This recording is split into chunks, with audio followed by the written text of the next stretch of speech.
I experienced the Will of D, like the true meaning of it in real life. And I really needed to share it with you guys because rather than a literary analysis breakdown, which I think can come really close to the meaning, this profound experience of realizing the meaning of the Will of D, at least for me, and how I see the story of One Piece, it hit me like a truck. It came so fast and so effortlessly that I think that this meaning is more accurate and more true to the spirit of One Piece than any analysis or theory I've ever heard. So please listen to the whole story, and if you enjoy it, please let me know in the comments if you've had some type of One Piece epiphany in real life. Like many of my favorite characters in One Piece, I am a father. Big Dad is real to me. I have 2 kids, so some of my favorite characters are Whitebeard, Rocinante, Don Quixote, Kuma. So what you need to know as a little bit of additional context is if my real personal biography was in One Piece, the backstory that would accompany my character would be messed up. It would hurt to read. I think many people like me had a difficult childhood, to put it lightly. And like One Piece, the past is part of us. It affects us and it can't be escaped. So last night I was playing Balloon with my son. He's 3 years old, and 3 years old are some of the funnest people in the world because quite literally they don't care at all about anyone's perception of them. They aren't worried about being weird or a crybaby or anything. If I walk into a room that he's in and I put my head in my shirt and act all silly, he will guaranteed find that hilarious. It's awesome. The smiles and laughs are so genuine and completely untainted from the darkness of our real world. So we're bouncing this balloon back and forth to each other while trying not to let it touch the floor. He's laughing and smiling so much. It's a blast for him. And I've seen pictures of myself when I was a child, and I just noticed in this moment that, wow, he looks so much like I did as a little kid. So I start adding sound effects on my hits, whoosh, bam, bing, bong, just making silly noises. And he thinks this is the funniest thing ever. He starts adding sound effects back. And at this time, my mind pulls me into my past. My son looks just like me, so I couldn't help but think, I can't believe I used to be just like him, with completely uninhibited joy. And someone close to me took that from me with cruelty and judgment. I felt this immense sadness and pain start to fold over me, a painful memory that's forcing itself to the surface. But my son laughed and smiled, still playing, totally unaware of what I was feeling. So if it overcame me, would that change him? He should be unburdened from the past. He's the next generation and he doesn't need to carry my burdens. He's free. So right before that realization, that deep sadness almost smothered me in its darkness. I remembered what Roger did when hearing Joy Boy's tragic story on Laugh Tale. I remembered what Saul taught Robin and O'Hara, to laugh when you're in pain, because we laugh when we are happy. So it stands to reason that if you laugh when you're sad, you'll start to feel better. No anime spoilers here, but the life of Kuma reminded me how powerful the love from a parent is for their child. So I forced a smile and a laugh while playing with my son. When those painful thoughts came to the surface, those painful thoughts were still there, but I needed to smile and laugh. So I thought of all the things I love in my life. Thought how I'm living my dream right now. I thought about how far I've come on this journey. That is what the Will of D is, a laugh in the face of cruelty and pain, a defiant choice to overpower the pain that is no longer truly there. This has already happened. It's just a scar now. I was happy to be alive and I was happy my kids were born. They are the next generation, and the less they're burdened with the noise of our generations, the better, in my opinion.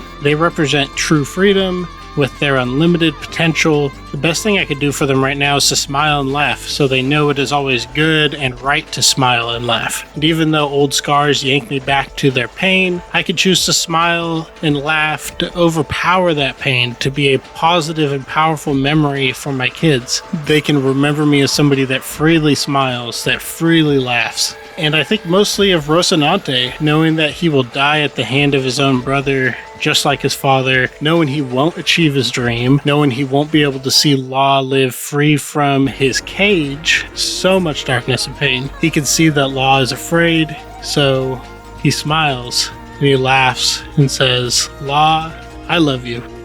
So why does this make me think of the Will of D?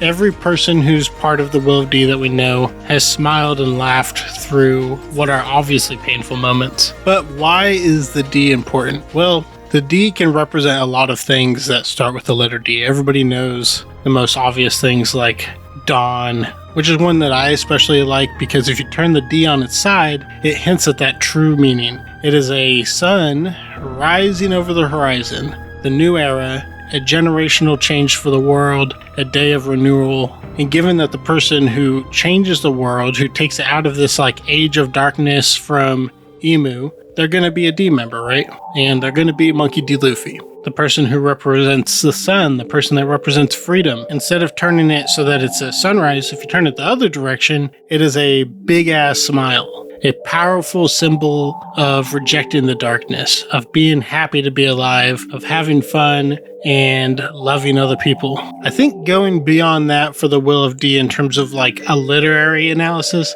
you're going to start running into stretching some evidence to fit a narrative. But in my opinion, the evidence to say that the D represents dawn and a smile and laughter and the start of a new era, I think all of the evidence for that is plentiful. So the Will of D is a memory carried from one person to the next, oftentimes across generations. This memory of their freedom, of their opportunity for change, with their ability to smile and laugh through the good times and the bad. That's what the Will of D represents. And so everybody who's part of the Will of D is somehow carrying that memory of another person from the D, or just Joy Boy even themselves, making the Will of D and this meaning that hit me so powerfully a core element to the central message of One Piece. That if your will is strong enough, that if you can create a powerful enough memory, that your dream will outlive you,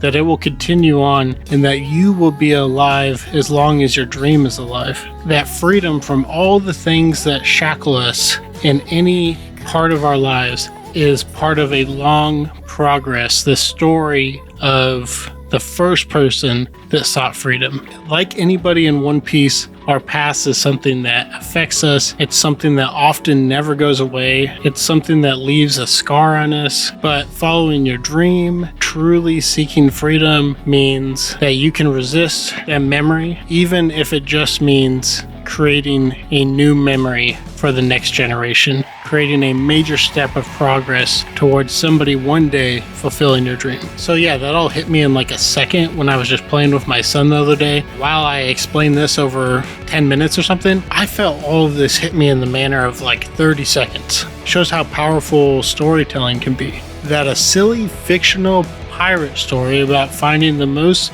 treasury treasure to ever be a treasure can somehow feel like it is speaking directly to me, completely unprompted. And just to explain how masterful this is, the true meaning of the Will of D has never been stated. This is all subtext built up through 2.5 decades of writing and world building and character development. And all of that kind of coalesced in this one moment and hit me. And I'm glad it did. And it made me glad that I've fallen in love with this story. It makes me happy that I've shared this story with others, that I talked to other people about One Piece.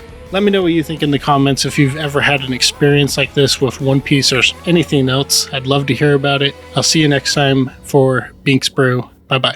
Every day I imagine a future where I can be with you. In my hand is a pen that will write a poem of me and you.